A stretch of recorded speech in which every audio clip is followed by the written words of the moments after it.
کا ذکر کرنا عبادت ہے، علی کا تذکرہ کرنا بھی ان کے لیے عبادت۔ حضرت علی کو دیکھا نہیں تھا، جوان کہتا جب میں آیا نا میں نے لوگوں سے پوچھا وہ بوڑھے مولا علی کدھر ہے جنہوں نے خیبر کا دروازہ توڑا تھا، بڑی شہرت ہے، کدھر ہیں؟ کہتے حضرت علی صاحب نے بیٹھے تھے، مجھے کسی نے کہا وہ بیٹھے ہوئے۔ میں گیا تو حضرت علی اخروٹ کھا رہے تھے، تو پورا زور لگا رہے ہیں تو اخروٹ کوئی نہیں ٹوٹتا، پورا زور 2-3 دفعہ، کبھی اس دانت میں کبھی اس دانت میں، ٹوٹتا ہی نہیں۔ کہتے میں ہنسنے لگا تو حضرت علی نے مجھے پاس بلایا، کہا بیٹے ادھر آ۔ تو میں گیا تو کہنے لگے کیا سوچ رہا ہے؟ کہتے میں ڈر گیا، میں نے کہا حضور کچھ بھی نہیں۔ کہنے لگے نہیں جو سوچ رہا تھا تو بتا۔ میں نے کہا نہیں کچھ نہیں۔ فرمانے لگے میں بتاؤں تو کیا سوچ رہا تھا؟ بتاؤں؟ کہ حضور بتائیے۔ آپ فرمانے لگے تو سوچ رہا تھا بابے سے اخروٹ تو ٹوٹتا نہیں، خیبر کیسے توڑ دیا تھا؟ تو سوچ رہا تھا کہ اس سے اخروٹ تو ٹوٹتا نہیں تو خیبر کیسے توڑا تھا؟ فرماتے ہیں میں نے کہا میں یہی سوچ رہا تھا۔ یہ جب عرض کیا نا تو فرماتے ہیں شیر خدا کا رنگ ہی بدل گیا، پہلے مسکرا رہے تھے پھر انداز بدل گیا۔ انہوں نے اپنے منہ سے وہ جو اخروٹ لگا تھا جھاڑا، ہاتھ یوں جھاڑے، امامہ سیدھا کیا اور فرماتے ہیں شیر خدا بن کے بیٹھ گئے، کہنے لگے بیٹے اخروٹ کو چھوڑ، کوئی خیبر آ تو لا، میں ابھی بھی توڑنے کو تیار ہوں۔ خیبر کوئی ہے تو لا، میں ابھی بھی توڑنے کو۔ دیواریں ہلتی رہتی ہیں اور در کانپ جاتا ہے، علی کا نام سن کے اب بھی خیبر کانپ جاتا ہے، تو میں تو اس کو چھوڑ اخروٹ کو تو لا۔ کہتے ہیں میں نے کیفیت دیکھی تو حضرت علی کا تو رنگ ہی بدل گیا۔ میں نے کہا واقعہ یہ توڑ ڈالیں گے، یہ خیبر آج بھی یہ توڑ ڈالیں گے، کیفیت ہی بدل گئی۔ فرماتے ہیں شیر خدا مسکرائے، کہنے لگے بیٹا ڈرنا، مسئلہ سمجھ۔ کہا حضور کیا ہے؟ آپ فرمانے لگے اخروٹ میں جسم کی قوت سے توڑ رہا ہوں اور خیبر میں نے اپنے ایمان کی قوت سے توڑا تھا۔ میرے ایمان میں آج بھی بڑی قوت ہے، آج بھی اگر کفر للکارے گا، آج بھی اگر دین کا دشمن للکارے گا، علی کا جذبہ جہاد آج بھی بڑا جوان ہے، غیرت ایمانی آج بھی بڑی، دین کے ساتھ وفا کا رشتہ آج بھی بڑا میرا جوان ہے۔ تو بتا کوئی خیبر توڑنا ہے تو حضرت علی شیر خدا، ہر جگہ قربانی حضرت علی کی۔ جب مدینے میں نا حضور نے سب کو انصار اور مہاجرین کو بھائی بھائی بنا دیا تو حضرت علی چپ کر کے کھڑے ہیں۔ حضور نے فرمایا کیا سوچ رہے ہو؟ کہا حضور مجھے بھی تو کسی کا بھائی بنائے نا۔ حضور نے فرمایا انت اخی فی الدنیا والآخرہ، تو دنیا میں بھی میرا بھائی ہے، آخرت میں بھی میرا بھائی ہے۔ امام راضی نے لکھی ہے ایک بات، بڑی عجیب بات لکھی۔ امام راضی کہتے ہیں زمین پہ نبی پاک نے حضرت علی کو بھائی بنایا تھا تو آسمانوں پہ جبریل امین نے حضرت میکائیل کو بھائی بنا لیا۔ تو رب کریم نے پوچھا کیوں بھائی بن گئے ہو؟ کہا تیرے محبوب کا جلوہ دیکھ کے بن گئے۔ اس رات نبی پاک صلی اللہ علیہ وسلم ہجرت کر کے آئے نا، ایک کو حضور نے ساتھ لے لیا، امیر المومنین حضرت ابو بکر صدیق۔ ابو بکر دا پہلا نمبر کس کا ہے؟ دوسرا، تیسرا، چوتھا، یہ سبق بچوں کو یاد کرائیں۔ اب ہمارے لوگ مسئلے بھی قوالوں سے پوچھنے لگ گئے، فتویٰ بھی قوال کا چلتا ہے، اللہ ہی خیر کرے۔ حضرت ابو بکر صدیق کو حضور نے ساتھ لے لیا ہجرت کی رات، اور مولا علی شیر خدا کو بستر پہ سلایا۔ رستے میں بھی بڑا خطرہ تھا پر بستر پہ اس سے زیادہ خطرہ تھا، اس لیے کہ جب چادر میں لپٹا ہوا کوئی شخص ہے تو کسی کو کیا پتا کون ہے، اگر آ کے وہ پردہ نہ ہٹاتے ایسے ہی قتل کر دیتے تو کیا پرسانے حال ہوتا، کچھ بھی نہ ہوتا۔ امام راضی کہتے ہیں رب کریم نے فرمایا جبرائیل میکائیل تم دونوں کہتے تھے ہم بھی بھائی بھائی بن گئے ہیں، بتاؤ تم میں سے کوئی ایک دوسرے پہ جان قربان کرے گا جان؟ فرشتے خاموش ہو گئے تو رب نے فرمایا اب نیچے ذرا جلوے تو دیکھو، علی میرے رسول پہ جان قربان کر رہا ہے، جاؤ دیکھو نا جا کے جلوے، تم تو بھائی بھائی بنے تھے۔ تو فرشتے عرض کرنے لگے مولا ہماری ڈیوٹی کیا ہے؟ فرمایا اب تمہاری ڈیوٹی یہ ہے کہ تم جاؤ زمین پہ 2 تلواریں لے لو اور علی کی چارپائی کے اوپر کھڑے ہو جاؤ، اس نے میرے مصطفیٰ پہ جان قربان کی ہے، اس کی جان کی حفاظت کرو۔ وہاں کھڑے ہو جاؤ۔ فرشتے بھی کرتے ہیں تعظیم میری، فدا ہو کہ ان پر یہ عزت ملی ہے۔ حضرت شیر خدا مولا علی ہر میدان میں اول، ہر جنگ میں پہل، السابقون السابقون اولئک المقربون۔ اللہ فرماتا ہے سبقت لینے والے سبقت لے گئے، آگے گزرنے والے آگے گزر گئے، اور یہی لوگ ہیں جنہیں رب کا قرب نصیب ہوا۔ حضرت علی نے مکان نہیں بنایا، ساری زندگی مکان نہیں بنایا، کوئی کاروبار نہیں کیا ساری عمر۔ اب اس پہلو پہ بھی ذرا غور کریں، حضرت علی رضی اللہ تعالیٰ عنہ نے کوئی بینک بیلنس نہیں بنایا. صحابہ کرام علیہم رضوان فرماتے ہیں بڑے بڑے رشتے آئے سیدہ فاطمہ کے لیے، بڑے بڑے امیر کبیر لوگوں. حضور نے فرمایا میں رب کے فیصلے کا انتظار کر رہا ہوں. ایک دن تینوں یار ان لوگوں کا خلوص دیکھے مولا علی کے ساتھ، حضرت ابو بکر، حضرت عمر، حضرت عثمان. حضرت علی ایک یہودی کے باغ میں مزدوری کر رہے تھے تو وہاں گئے اور جا کے کہا علی تو حضور سے سیدہ فاطمہ کا رشتہ کیوں نہیں طلب کرتا؟ تو حضرت علی کہنے لگے بھائیو نہ مکان ہے نہ گھر ہے نہ کچھ ہے، رشتہ کیسے مانگ لوں؟ کہا تو جا تو صحیح، ہمیں تو لگتا ہے رسول پاک تیرا انتظار کر رہے ہیں. مولا علی شیر خدا کہتے ہیں میں گیا اور جب میں حضور کی بارگاہ میں گیا تو انہوں نے مجھے یار تھے نا تیار کر کے بھیجا، مجھے لفظ بھی سکھائے کیا کہنے ہیں، لیکن جب میں وہاں پہنچا نا تو میرے اندر طاقت ہی ختم ہو گئی بولنے کی. سلام لے کے تو حضور کے پاس بیٹھ گیا. حضور نے فرمایا علی کیسے آئے ہو؟ تو میں خاموش. پھر پوچھا کیسے آئے ہو؟ میں خاموش. پھر پوچھا کیسے آئے ہو؟ میں خاموش. کہتے دلوں کا حال جاننے والے رسول نے فرمایا علی فاطمہ کے لیے آئے ہو؟ فاطمہ کے لیے آئے ہو؟ تو حضرت علی کہتے ہیں میرا جواب بڑا نرالا ہے. میں نے کہا حضور وہ تینوں میرے پاس باغ میں گئے تھے، وہ تینوں گئے تھے، مجھے انہوں نے بھیجا ہے. کہتے رسول پاک مسکرا دیے، فرمایا علی انہوں نے نہیں تجھے بھیجا، رب کریم نے فاطمہ کا تیرے ساتھ نکاح کر دیا ہے، تیرے لیے فیصلہ ہو گیا ہے، فاطمہ کا تیرے حق میں فیصلہ ہو گیا. حضرت علی سیدہ فاطمہ کو بیاہ کے لے گئے تو حضرت زید بن حارثہ کے مکان میں کوئی مکان نہیں. او بھائی تو دولت دیکھ کے بیٹی کی شادی کرتا ہے، سرمایہ دیکھ کے پھر دعا کراتا ہے، دعا کریں اللہ میرے داماد کو ہدایت دے دے. میرے رسول نے بیٹی کی شادی کی تقوی دیکھ کے، پرہیزگاری دیکھ کے، دینداری دیکھ کے اس شخص کو بیٹی دی جو السابقون السابقون کے درجے میں شامل، جو ان الذین آمنوا وعملوا الصالحات اولئک هم خیر البریہ کے درجے میں شامل، ان کو اپنی بیٹی دی. حضرت علی شیر خدا رضی اللہ تعالیٰ عنہ فرماتے ہیں کہ سیدہ فاطمہ الزہرا کو میں بیاہ کے لایا، سارے گھر کے کام حضرت فاطمہ نے کیے. میں مزدوری کرتا 2 گھنٹہ یا 1.5 گھنٹہ، زور سے عصر کے درمیان کام کرتے. 2 کلو کھجوریں ملی تو مولا علی نے اٹھا کے اپنی کمر پہ رکھی. باغ کا مالک کہنے لگا علی تھوڑا کام اور کر لو. فرمایا 2 کلو ہو گئیاں بڑی ہیں، 1 کلو میرے بچے کھائیں گے، 1 کلو مدینے کے غریب بچے کھائیں گے. تو کہا علی کل کیا کرو گے؟ فرمایا کل جو رب زندگی دے گا وہ روزی بھی دے گا. تو بندہ مشورہ دینے لگا. مشورہ بھی ہوتا ہے نا قریب سے، مشوروں والے بھی بڑی خرابی کرتے ہیں اللہ ماشاءاللہ. کہا علی جائز پیسے تو کٹھے کر لینے چاہیے، کیا حرج ہے، جائز کٹھے کر لیں. تو شیر خدا نے ایک جملہ کہا پر شیروں جیسا کہہ دیا. حضرت علی فرمانے لگے مال حرام ہو تو عذاب ہوتا ہے، حلال ہو تو حساب ہوتا ہے، لہذا نہ میں عذاب والا کام کرتا ہوں نہ حساب والا کام کرتا ہوں، میں کٹھے ہی نہیں کرتا. نہ بندہ عذاب کے چکر میں پڑے نہ عذاب کے چکر میں پڑے، میں اس رستے جاتا ہی نہیں. مولا کائنات شیر خدا. اور بھائی حضرت سیدنا ابو ہریرہ رضی اللہ تعالیٰ عنہ فرماتے ہیں میں جب اس بات کو یاد کرتا ہوں تو آج بھی رو پڑتا ہوں. کون سی بات؟ فرمانے لگے میں کوفے کے بازار سے گزر رہا تھا تو مولا علی شیر خدا کوفے کے چوک میں کھڑے تھے اور ہاتھ میں زرہ پکڑی ہوئی تھی، وہ والی زرہ جو بدر میں بھی ان کے پاس تھی، وہ والی زرہ جو احد، حنین، خندق اور خیبر میں بھی ان کے پاس تھی. زرہ پکڑی حضرت علی نے اور شیر خدا کہہ رہے ہیں بھائیو میری زرہ خرید لو. میری زرہ، امیر المومنین ہے اس وقت، امیر وقت ہیں، بادشاہ ہیں، کوفے کے بازار میں. او بھائی میری زرہ خرید لو، یہ بڑی نسبت والی ہے، بدر، احد، حنین میں میرے ساتھ رہی. اور شیر خدا فرماتے کیا ہیں؟ فرماتے ہیں جب علی نے یہ لفظ کہے تو میری چیخیں نکل گئی. حضرت علی فرمانے لگے اگر میرے پاس نیا تامد خریدنے کے پیسے ہوتے تو میں اسے کبھی نہ بیچتا، نیا تامد خریدنے کے پیسے ہوتے تو میں کبھی نہ بیچتا.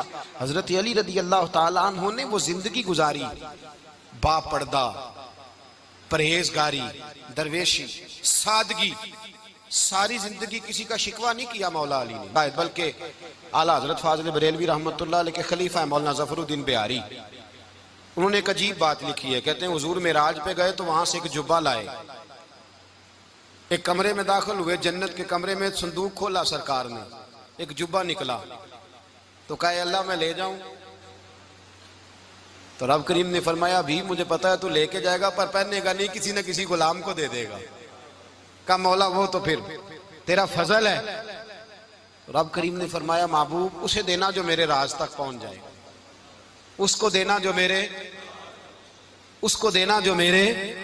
راز تک پہنچے۔ حضور جبہ لے کے آئے۔ علامہ بہاری علیہ رحمہ لکھتے ہیں کہ نبی پاک صلی اللہ علیہ وسلم نے حضرت ابوبکر صدیق کو بلایا، فرمایا جبہ بڑی برکت والا ہے، اسے پہن کر بڑی برکت ملے گی، اگر میں تجھے دے دوں، یہ جبہ اگر تجھے دے دوں تو کیا کرے گا؟ تو حضرت ابوبکر کہنے لگے حضور ساری دنیا میں سچ پھیلا دوں گا۔ حضور نے فرمایا نہیں تو اللہ کے راز تک نہیں پہنچا۔ حضرت عمر کو بلایا، کہا فاروق اعظم اگر آپ کو دے دوں تو کہا حضور عدل سے بھر دوں گا ساری کائنات۔ فرمایا بات تیری ٹھیک ہے پر راز الہی تک نہیں پہنچا۔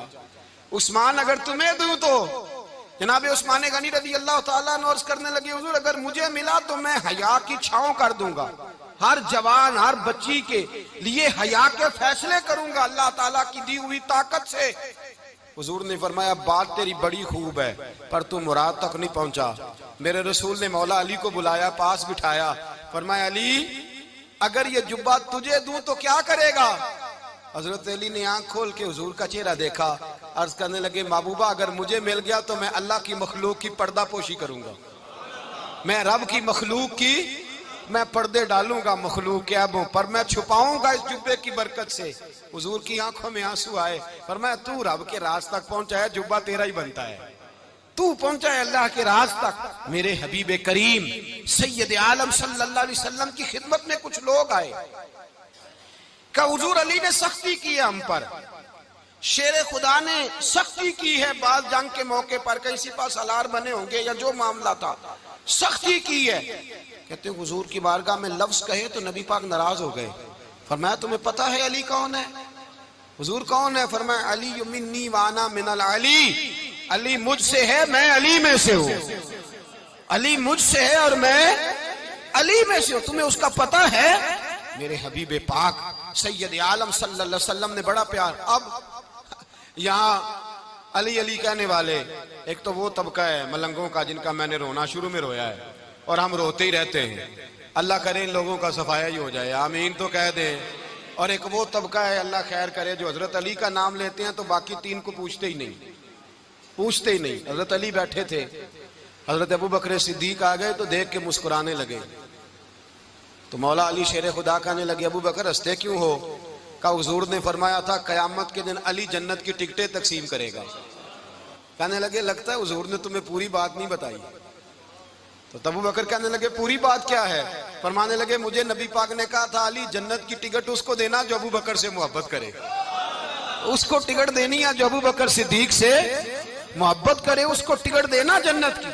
ان لوگوں کا پیار، ان کی وفا، اور پھر عجیب لوگ چکر ہے، لوگ کہتے ہیں حضرت علی کے حق پہ قبضہ ہو گیا، علی کو اتنا کمزور نہ سمجھو، شیر خدا کو اتنا، اگر حسین ابن علی نہیں قبضہ کرنے دیتے یزید جیسے ظالم کو تو علی المرتضیٰ شیر خدا کے سامنے کو ٹک سکتا ہے؟ حضرت علی شیر خدا مشیر رہے جناب صدیق اکبر کے، وفادار رہے حضرت فاروق اعظم کے، اور پھر حضرت علی رضی اللہ تعالیٰ عنہ محافظ رہے حضرت عثمان غنی کے، وہ رسول اللہ صلی اللہ علیہ وسلم۔ اور سنو ایک عجیب بات لکھی ہے بزرگوں نے، کہتے ہیں بدر یا احد میں ایک جنگ میں ایسا بھی ہوا کہ کپڑا نہیں ملتا تھا جھنڈا بنانے کے لیے، تو حضرت عائشہ کی ایک پرانی چادر تھی، اس کا جھنڈا بنایا گیا، تو جھنڈا سب سے پہلے مولا علی شیر خدا نے اٹھایا۔ حضرت عائشہ صدیقہ کے ساتھ پیار مولا علی شیر خدا رضی اللہ تعالیٰ عنہ کا۔ یہاں تو لوگ نہ جانے اس کون سی خدمت کر رہے ہیں، اگر حضور کے قریب رہنے والے پاس بیٹھنے والوں میں آپس میں اتفاق نہیں تھا تو آج مسلمانوں میں کیسے پیدا ہوگا؟ تم نے تو دین کا سارا رنگ ہی گدلا کر کے رکھ دیا، تم نے تو وہاں بغض پیدا کر دیا جہاں سے لوگوں کو اتفاق کا درس ملنا تھا، وفا کا سبق جہاں سے لوگوں نے پڑھنا تھا، نے وہی حالات خراب کر دیے۔ مولا کائنات شیر خدا کرم اللہ تعالیٰ وجہ الکریم صحابہ کے مجمع میں بیٹھے تھے، یاروں کے بیچ بات ہو رہی تھی۔ اب حضرت علی کی تعلیم سن لیں، حضرت علی کی تعلیمات کیا ہیں؟ بیٹھے تھے، گفتگو چھڑ گئی حضرت علی رضی اللہ تعالیٰ عنہ کی، ہر آدمی نے کہا مجھے فلاں چیز پسند ہے، فلاں چیز پسند ہے، فلاں چیز، تو پوچھا علی آپ کو کیا پسند ہے؟ تو حضرت علی کہنے لگے تین چیزیں پسند ہیں۔ کہا کون کون سی؟ فرمایا کہ میرا دل کرتا ہے کہ روزہ گرمی کا ہو۔ حضور فرماتے ہیں تمہیں پتہ چل جائے رمضان میں برکت کیا ہے تو تم کو سارا سال ہی روزے ہونے چاہیے۔ یہ اتنی فضیلت کی بات۔ حضرت علی شیر خدا کہتے ہیں مجھے گرمیوں کا روزہ پسند ہے، اور پھر حضرت علی شیر خدا فرماتے ہیں مجھے پسند یہ ہے کہ میں اکیلا کھانا نہ کھاؤں، جب بھی کھاؤں میرے ساتھ کوئی مہمان بیٹھا ہو، یہ میری پسند ہے۔ حضرت علی کہتے ہیں میری تیسری پسند یہ ہے کہ میرے مقابلے میں جو دشمن آئے وہ کمزور نہیں ہونا چاہیے، وہ کمزور نہیں، وہ تگڑا طاقتور دشمن آئے۔ فرماتے ہیں مجھے مزہ تو آئے نا رب کے رستے میں جہاد کرنے کا، تگڑا دشمن۔ آج مسلمانوں کا بڑا دشمن پیدا ہوا ہے اور سربراہ ہے اسلام کے سارے دشمنوں کا، لیکن مسلمان اس سے ڈرتے ہیں، اس سے تعلق بنانا چاہتے ہیں، اس کے قریب جانا چاہتے ہیں۔ حضرت علی نے پیغام دیا مزہ ہی تب آتا ہے جب دشمن دلیر ہو، مزہ ہی تب آتا ہے جب دشمن تگڑا ہو، لطف ہی تب آتا ہے جب تمہارا مقابلہ سخت آدمی کے ساتھ ہو۔ حضرت علی شیر خدا، فجر کا وقت تھا، ہاتھ میں چھڑی پکڑی تھی، 63 سال عمر مبارک تھی، کوفے کی جامع مسجد میں نماز پڑھانے آ رہے تھے۔ ہر دروازے پہ دستک دیتے اٹھو الصلاۃ خیر من النوم۔ رستے میں حضرت علی لوگوں کو جگاتے جگاتے آئے۔ جب مسجد کوفہ میں پہنچے تو ایک بدبخت خنجر چھپائے کھڑا تھا، اس نے حضرت علی رضی اللہ تعالیٰ عنہ کو خنجر مارا۔ وہ دوستانہ جو 10 سال کی عمر میں شروع ہوا تھا، جب شیر خدا کو خنجر لگا تو پتہ لفظ کیا تھے؟ فزت برب الکعبہ، لوگوں رب کعبہ کی قسم میں کامیاب ہو گیا، میری زندگی دین کے کام آ گئی، میں کامیاب ہو گیا۔ حضرت علی کی داڑھی ساری لہو سے بھر گئی۔ حضرت شیر خدا فرمایا کرتے تھے ایک دفعہ میں بڑا بیمار ہوا، میرے سے اٹھ کے کھڑا نہیں ہوا جاتا تھا، حضور تیمارداری کرنے آئے تو میں نے کہا یا رسول اللہ پتہ نہیں بچوں گا کہ نہیں۔ حضور نے فرمایا علی نہیں، تو اس وقت دنیا سے جائے گا جب تیری داڑھی لہو سے رنگین ہو جائے گی۔ شیر خدا کہتے ہیں جب زخم لگا تو میں نے نیچے جھکا کر دیکھا تو داڑھی لہو سے بھری ہوئی ہے، میں نے کہا بس وہی کامیاب ہو گیا۔ جامع مسجد کوفہ میں مولا علی نے سر سجدے میں رکھا، اور اسلام کی تاریخ کا وہ شخص جس شخص نے اپنی بچپن سے لے کر جوانی، جوانی سے لے کر بڑھاپا، اور جاتے جاتے امام حسن اور حسین کو قریب بلایا اور وصیت کر گئے بیٹا جینا اسی کا ہے جو دین کے لیے جیے، بیٹا مرنا اسی کا ہے جو دین کے لیے مرے، جس دھج سے کوئی مقتل میں گیا وہ شان سلامت رہتی ہے، یہ جان تو آنی جانی ہے، اس جان کی کوئی بات نہیں۔ حضرت شیر خدا کرم اللہ تعالی وجہ الکریم خاتم الخلفاء تھے، ان پر خلافت اسلامیہ ختم ہوئی۔ حضرت علی رضی اللہ تعالیٰ عنہ جس دن وصال ہوا، آپ کے بیٹے کہتے ہیں اس رات مولا علی نے خزانے کا مال سارا ایک رات پہلے تقسیم کیا، اور پھر جس جگہ مال خزانہ ہوتا تھا وہاں 2 نفل پڑھ کے کہا اے اللہ میں نے تیرے بندوں کی امانت تیرے بندوں تک پہنچا دی ہے۔ زندگی دین کے نام کر کے وہ شیر رخصت ہوئے۔ 21 رمضان المبارک کی شام ڈھلی تو حضرت علی المرتضیٰ شیر خدا رخصت ہوئے۔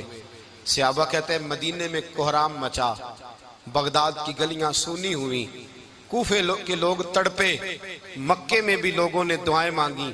وہ سورج اس انداز میں دنیا سے گیا کہ اس کی روشنی قیامت تک باقی رہے گی، اس کا اجالا قیامت تک چمکتا رہے گا۔ حضرت علی کا نام آج خودداری کی علامت ہے، حضرت علی کا نام ایمان کی علامت ہے۔ مولا علی کے نام کا نعرہ لگتا ہے تو سینوں میں خون دوڑتا ہے، طاقتیں بیدار ہوتی ہیں، روحیں بیدار ہوتی ہیں۔ حضرت علی کثرت سے نماز پڑھتے، کثرت سے روزے رکھتے، کثرت سے عبادت کرتے۔ حج تو اتنا محبوب تھا، ہر سال حج کرنے جاتے، ہر سال حج کرتے۔ حضرت مولا علی شیر خدا رضی اللہ تعالیٰ عنہ کا عالم یہ تھا کہ باوجود غربت کے، باوجود غریبی کے، گھر میں کوئی شے، اور یہ جان بوجھ کے غربت اختیار کی تھی ورنہ تو مالک تھے کون ہے، باوجود فقر اختیاری کے حضرت علی رضی اللہ تعالیٰ عنہ کے دروازے سے خالی کوئی نہیں جاتا تھا۔ ایک سائل مسجد میں مانگنے آ گیا، مسجد میں مانگنے آ گیا تو حضرت علی نماز پڑھ رہے تھے۔ ایک طرف حال یہ ہے کہ حضرت علی کو تیر لگ گیا، ایک جنگ میں 2-3 تیر لگ گئے تو حکیم کہنے لگے حضرت آپ کو درخت کے ساتھ باندھیں گے پھر تیر نکالیں گے ورنہ تو آپ بڑا تڑپیں گے۔ حضرت علی فرمانے لگے ضرورت ہی کوئی نہیں، جب میں نماز کی نیت باندھوں تو نکال لینا، مجھے پتہ بھی نہیں چلے گا۔ ایک طرف حال یہ ہے، ایک طرف، اور دوسری جانب کیا حال ہے؟ ایک مانگنے والا فقیر مدینے آیا تو صحابہ اپنی اپنی نمازیں پڑھ رہے تھے، حضرت علی بھی نماز میں تھے، نماز میں ہی رب کے بندوں کا خیال آ گیا۔ حضور کی حدیث میں نے سنائی تھی نا، نبی پاک فرماتے ہیں میں اللہ کی نماز پڑھ رہا ہوتا ہوں پر بوڑھے کا خیال آتا ہے تو نماز چھوٹی کر دیتا ہوں، بیمار کا خیال آتا ہے تو چھوٹی۔ حضرت علی کہتے ہیں مسجد میں آ کے پکارا تو میں نے سلام بھی پھیرنے کا انتظار نہیں کیا، میرے پاس چاندی کی انگوٹھی تھی، میں نے فوراً اتاری اور نماز کے دوران ہی میں نے اس کی جانب پھینک دی۔ فرماتے ہیں اس سائل نے جا کے حضور کو بتایا، حضور آج میں مسجد میں گیا ہوں، سب نماز پڑھ رہے تھے، کچھ ملا نہیں۔ حضور نے فرمایا وہاں علی نہیں تھے؟ حضور تھے۔ فرمایا پھر کچھ ملا؟ کہا حضور اس نے تو نماز پڑھتے پڑھتے بھی سخاوت کر دی ہے، نماز پڑھتے پڑھتے بھی سخاوت کر دی۔ مالاں والے سخی نہیں ہوندے؟ کون؟ پیسے والے سخی؟ میں نہیں دیا کہا، میاں صاحب کہہ رہے ہیں مالاں والے سخی نہیں ہوندے تے سخیاں مال نہیں ہوندا، ایتھے اوتھے دعا جہان نہیں، سخی کنگال نہیں ہوندا۔ نبی پاک نے فرمایا جس کی جیب میں پیسے ہیں وہ سخی نہیں ہوتا، جس کا دل بڑا ہے وہ سخی ہوتا ہے۔ حضرت علی شیر خدا گھر میں 3 دن کھانا نہیں پکتا پر جو آتا ہے وہ جھولی بھر کے لے کے جاتا ہے، وہ جھولی بھر کے۔ بھائی زندگی اس کی ہے جس کی دین کے کام لگ گئی، ورنہ لوگ وقت ضائع کر کے چلے جاتے ہیں۔ پیسہ کمانا، دولت کمانا، رزق حلال کمانا عبادت ہے، پر اس کو دین ایمان بنا لینا حسن نہیں زندگی کا۔ لوگ اپنا آپ ضائع کر دیتے، اپنا آپ ضائع نہ کرو۔ شیر خدا کا محل کوئی نہیں تھا پر لگتا ہے ساری کائنات شیر خدا کی جاگیر ہے۔ حضرت علی رضی اللہ تعالیٰ عنہ کا بینک بیلنس نہیں تھا، لیکن آج اگر اللہ کسی کو نور بصیرت دے تو وہ اٹھ کے دیکھے کائنات میں جتنا کچھ بھی ہے آج پورے عالم دنیا میں، عالم اسلام میں حضرت علی کا ہی ذکر ہو رہا ہے، پوری دنیا حضرت علی کا۔ پھر اللہ نے فہم دیا، بصیرت دی، حضرت علی کو اللہ نے علم دیا۔ بہت بڑے عالم تھے حضرت علی، بہت بڑے۔ حضرت سیدنا عمر فاروق رضی اللہ تعالیٰ عنہ فرماتے ہیں اگر ہمارے درمیان علی نہ ہوتے ہم ہلاک ہو جاتے، جہاں کوئی مسئلہ بنتا شیر خدا اس مسئلے کو حل کرتے۔ بلکہ حضور نے فرمایا میں علم کا شہر ہوں، علی اس کا دروازہ ہے۔ حضرت جبریل امین علیہ السلام آئے انسانی شکل میں، حضرت علی کے سامنے کھڑے ہو کے کہنے لگے علی سنا ہے آپ شہر علم کے دروازے ہیں۔ حضرت علی کہنے لگے میں نے نہیں کہا، یہ تو میرے رسول نے کرم فرمایا ہے۔ کہنے لگے چلو بتاؤ جبریل اس وقت کہاں ہے؟ حضرت علی نے اوپر دیکھا، نیچے دیکھا، دائیں بائیں آگے پیچھے دیکھا، فرمانے لگے نہ تو اس وقت 7 آسمانوں پہ ہے، نہ 7 زمینوں پہ ہے، نہ مشرق مغرب شمال اور جنوب میں ہے۔ فرمانے لگے یا تو جبریل ہے یا میں جبریل ہوں، ایک ہے دونوں میں سے۔ تو حضرت جبریل کہنے لگے علی سچ کا ہے مصطفیٰ نے، تو واقعہ علم کا دروازہ ہے، تو علی ہے، جبریل تو میں ہی ہوں، میں ہی ہوں جبریل۔ یہ ان کے علم کی وسعت، یہ ان کی حکمت اور دانائی کی وسعت، یہ کہاں یہ جو فہم و فراست ہے نا میرے بھائی، یہ کتابیں پڑھنے سے زیادہ نہیں آتی، کتابیں رہنمائی کرتی ہیں۔ فہم و فراست پرہیزگاری سے آتی ہے۔ اللہ فرماتا ہے یا ایھا الذین آمنوا ان تتقوا اللہ یجعل لکم فرقان، اگر تم اللہ سے ڈرو گے تو اللہ تمہیں بصیرت کا نور عطا فرمائے گا، باطن کی آنکھیں دے دیتا ہے۔ جب بندہ اللہ امام مالک سے کسی نے کہا تھا حضور میرا حافظہ کمزور ہو گیا، تو فرمایا گناہ کرنے چھوڑ دے، علم اللہ کا نور ہے، گناہ گاروں کو نہیں دیا جاتا۔ تیرے ذہن کے اندر جب وسوسے بسیں گے تو اللہ کا نور کیسے آئے گا؟ حضرت علی کی زندگی مشعل راہ ہے، اس کو اپنائیں۔ حضرت علی کا سجدوں سے پیار ہے، سخاوتوں سے پیار ہے، عبادتوں سے پیار ہے، جہاد سے پیار